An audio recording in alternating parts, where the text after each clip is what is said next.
Today, we will continue with a new nation, American independence. Yesterday, we learned that most of the people who lived in the 13 colonies originally came from Great Britain. However, the people governing and controlling the colonies still lived in Great Britain. For a long time, almost everyone who lived in America was proud to be a British citizen ruled by the King of Great Britain. But then things began to change. The king and the British government or parliament had spent a lot of money helping to set up and protect the colonies. To help pay for these expenses, Parliament decided to make the colonies in America pay taxes to Great Britain. Taxes are extra money people pay when they buy certain things. For example, today we may pay taxes when we buy clothes at a department store, food in a restaurant, or gasoline for the car.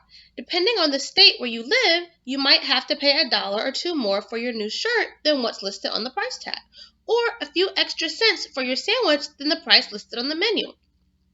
But these stores do not keep this extra money. They must give the extra money or taxes to the government.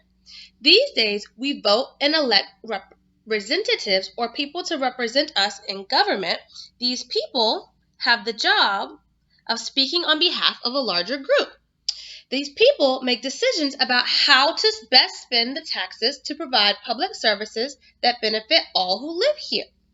The government uses the taxes to help pay for things that everybody needs, like schools, public transportation, roads, water, and garbage services, police and fire protection, and other public services. Many people agree that it is a good use of their money, and they don't mind paying taxes for a good cause. But back in the time when the colonies were first established, the people who lived in the colonies were not permitted to vote and elect representatives or the people to represent them in the British Parliament on the other side of the ocean. So many people who lived in the American colonies in the 1700s felt that it was unfair for the British king to ask them to pay taxes. The colonists were asked to pay extra for stamps, sugar, and other things. Because the colonists could not voice their opinions to the British government through representatives, why, they wondered, should they have to pay taxes? It just didn't seem fair to them. All over the colonies, people grew more and more angry, but it was in the colony of Massachusetts that tempers flared the most. King George of Great Britain sent troops to try to keep the peace in Boston, but it didn't help very much. Then, in 1773, the British Parliament did something that the colonists could not stand. They passed a law called the Tea Act and tried to force the colonists to buy tea from one British company only, charging a large tax for the tea. The colonists did not think it was fair to force them to pay more for tea, and they refused to pay taxes on tea, one of their favorite drinks. They began sending shiploads of tea back to Britain and ordering tea from Holland instead. This made the king even angrier. He told them that they could not send any more tea back to Great Britain without paying the tax. Because of this, the colonists of Massachusetts revolted or rose up against the British king. They decided that they would not accept the king's decision. Shiploads of British tea continued to enter the port of Boston, Massachusetts. On a December night in 1773, a group of men known as the Sons of Liberty planned a most unusual tea party. Smearing their faces with soot, grease, and streaks of red paint, they stuck feathers in their hair and disguised themselves as Mohawk Native Americans, a common symbol of freedom at the time.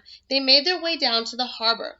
Climbing aboard 3 British ships, they dumped 342 chests of valuable tea into the Boston harbor. This meant that the British lost tea and money. This event became known as the Boston Tea Party. Furious, King George of Great Britain closed the port of Boston, one of the American colony's most important ports. He told them that they would not receive any more goods from Britain until they paid for the tea they had destroyed. With no supplies coming from Great Britain, there was nothing for the colonists to sell in their shops, so people had to close their shops. Many people lost their jobs. Food was scarce.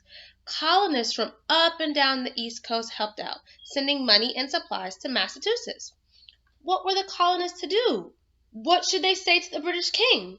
The people of Boston began to talk of war against Great Britain and its king, but other colonists warned them not to act so quickly. Wait a bit, they suggested. It's never a good idea to fight back without cooling off a bit first. All 13 colonies decided to come up with a plan together. They held a big meeting in Philadelphia, Pennsylvania, about midway between the furthest New England colonies and the furthest southern colonies. Each colony elected representatives to attend the meeting. It was the first time that representatives from all the colonies, except Georgia, met together in one place. They called themselves the Continental Congress. Leaders in the colonies were divided. Some remained loyal or faithful to Great Britain and the king. They were called Loyalists. After all, they said, we're British too. Others were beginning to think of themselves not as British citizens, but as Americans. They wanted to rule themselves instead of being ruled by a faraway king. These people were called patriots. Members of the Continental Congress included George Washington from Virginia, a young army commander who had helped protect the colonies. Benjamin Franklin was there too, a Philadelphian known for his ability to get people to work together. Though unable to attend, Thomas Jefferson, known as an excellent writer, was elected as a representative from Virginia. At the first Continental Congress, the representatives decided to approach the king in a friendly way. They sent him a letter telling him that they wanted to work things out peacefully. They asked the British Parliament to stop making laws or rules for them. We feel that we should create our own laws since we're not able to vote for laws in Parliament, they said. In the meantime, while they waited for an answer from the king, the colonists decided to stop selling goods to Great Britain and to stop buying goods from Great Britain.